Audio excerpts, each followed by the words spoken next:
Hello කොහොමද ඔයාලට අද මම මේ ගේන vlog එක ප්ලෑන් කරලා කරපු vlog එකක් නම් නෙමෙයි. අපි දෙන්න අද පොඩි වැඩ වගේක් තිබිලා ඒ ටික කරගන්න තමයි එළියට ආවේ. ඉතින් ඒ ටික ඉවර කරලා අපි දෙන්නට පොඩි බඩගින්නක් ආවා. ඒකට අපි දෙන්න ආවා මයි බර්ගර් එකට. ඉතින් මේකේ මෙනු එක බලනකොට අපි දෙන්නට බර්ගර් වලට අමතරව තව දෙයක් try කරලා බලන්න ඕනේ කියලා හිතුණා. ඉතින් මට නම් ඕනකම තිබ්බේ බර්ගර් එකක් කන්න. ඒ වුණාට අයියා ගත්තා thai rice එකක්. හිතුවටත් වඩා බර්ගර් එක ගොඩක් ලොකුයි. සමහරක් බර්ගර් ඉතින් මේ මීඩියම් සයිස් වලට වගේනේ බට් මේ ටිකක් ලොකුයි. ඉතින් මේ කොහොම හරි 2 pieces තිබ්බා. ඉතින් එකක් අයියට දුන්නා. මට එකක්ම තනියෙන් කන්න බැරි වුණා. කොහොම හරි අපි දෙන්න ෂෙයා කරගෙන තමයි ගත්ත දේවල් කෑවේ. එයාගේ thai rice එකත් මට චුට්ටක් කාලා බලන්න ආස හිතුණා. ඉතින් මේ කොහොම හරි අපි දෙන්න ගත්ත දේවල් ෂෙයා කරගෙන තමයි කෑවේ. ඉතින් හරිම රසයි. ඔයාලත් එක දවසක් හරි මේ වගේ ඔයාලටම කියලා දවසක් වෙන් කරගෙන බලන්නකෝ. අපි දෙන්නට මොනතරම් වැඩ තිබුණත් once a week මේ වගේ එළියට ඇවිත් ඩිනර් එකක් හරි ලන්ච් එකක් හරි ගන්නවා. ඒක කියාගන්න බැරි සතුටක්. ඒ වෙලාවට අපි දෙන්න ගොඩක් දේවල් කතා කරනවා. ඉතින් හැමදාම එකම විදිහට ජීවිතය ගත කරන්නේ නැතුව මේ විදිහට ඔයාලා වෙනුවෙන් දවසක් වෙන් කරගෙන බලන්නකෝ. ඒකෙන් ලැබෙන සතුට කොයිතරම්ද කියලා. ජීවිතේ සතුටින් ගෙවන්න ලොකු දේවල් ඕනේ නැහැ. මේ වගේ පොඩි දෙයකින් වුණත් සතුටු වෙන්න පුළුවන්. මම නම් එහෙම කෙනෙක්. පොඩි දේවල් වලින් ගොඩාක් සතුටු වෙන්න පුළුවන් මට. ඉතින් මේ වගේ පොඩි දවසක් වුණත් පොඩි වෙලාවක් හරි ඇති ඒ සතුට ගෙවලා බලන්න වලට හරියම ලොකු නිදහස්.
ඉතින් ওই විදිහට අපි දෙන්න පොඩි chat එකක් දාගෙන ගත්ත කෑම ටික කොහොම හරි ඉවර වෙනකම්ම කෑවා. දෙන්නම ඔක්කොම කාපු හින්දා අපි දෙන්නට ඩෙසර්ට් එක කන්න තරම් බඩේ ඉඩක් තිබ්බේ නැහැ.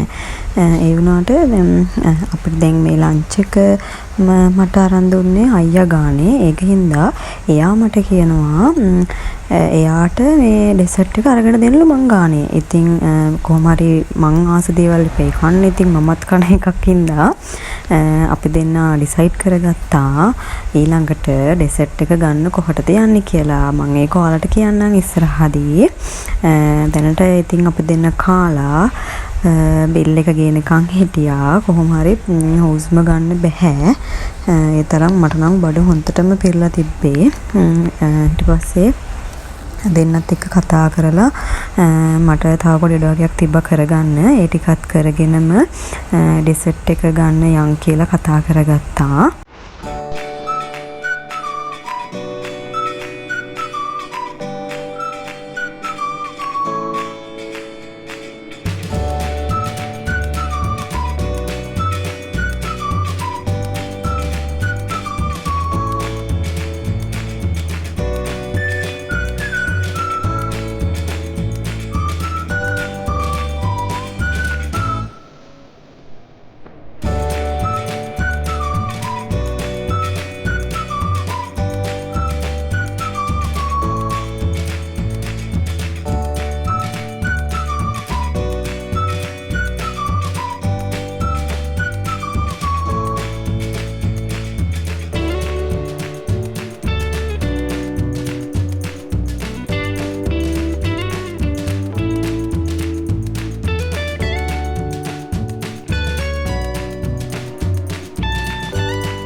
අපි ආවා මගේ ෆේවරිට්ම කැෆේ එකට.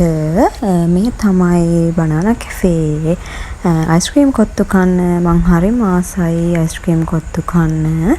ඉතින් කොහොම හරි මං ගානේ එයාට අරන් දුන්නට මං කැමති දේ තමයි කන්න ආවේ. එයානම් වැඩි කැමති නැහැ අයිස්ක්‍රීම් කොත්තු කන්න. අයිස්ක්‍රීම් විතරයිනේ කියලා කියනවා. බට් මං නම් හරිම කැමති අයිස්ක්‍රීම් කොත්තු කන්න. මේ ඉන්නේ අපිට හැමදාම රසම රස අයිස්ක්‍රීම් කොත්තු හදලා දෙන බෝයි. thank you එයාට. මේ ඉන්නේ අපේ චූටි බෝයි. දන්නවනේ. ඉතින් මේ තියෙන්නේ අපි ගත්ත අයිස්ක්‍රීම් කොත්තුව මාරම රහයි. ගත්තට ඉතින් පිරේතයා මෙයා. එයා තමයි ගොඩක් කන්නේ. මට දෙන්නේ ඉතින් මම ඔය තියෙන හිම් චුටි කෑලි ටිකක් කාලා පාඩු ඉන්නවා. ඉතින් දෙන්නේ නෑනේ මට. නෑ අනේ එයා කන්න හැ අඩුවෙන් කන්නේ. මට තමයි ඉතින් ඔක්කොම දෙන්නේ. මගේ පොඩි වැඩ වගේක් තිබ්බා. ඒකට මට පොඩි බුක්ස් වගේක් ඕන කරලා තිබ්බා. ඉතින් ඒ ටික ගන්න ආවා අපි දෙන්න අයිස්ක්‍රීම් කොත්තු කාලා ඉවර වෙලා. මෙන්න මේකට තමයි අපි දෙන්න ආවේ. ඇවිල්ලා ඒ ටික තෝරගන්න ගමන් චුට්ටක් ඉතින් දන්නද ඉතින් අපි දෙන shopping කරන්න ගියාම ඉතින් තියෙන ගන්න යන දේ නෙමෙයි ගන්නේ. වෙන දේවල් තමයි ගන්නෙ. ඉතින් ඒ වගේ මේ පොත් ගන්න එක පැත්තකින් තියලා අපි දෙන්නව මේව තෝරන්න. එන ට්‍රේ එක වගේ නිකන්. ඒකනේ. නැත්තම් මොකද?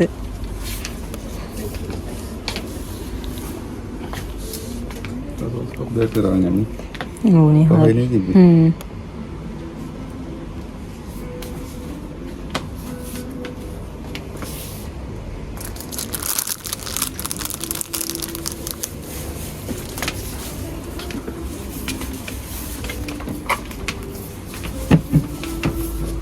මොකද අරගෙන නෙමෙයි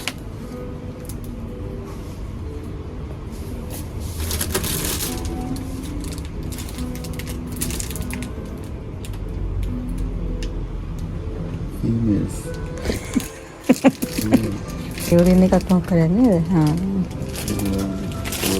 ඒක නේ හොඳ නේද කොහෙද ගිරගෙන දැන් ඒක කමට ඒවා මේක මේක අප්පා ඒක මන්ට නම් එපා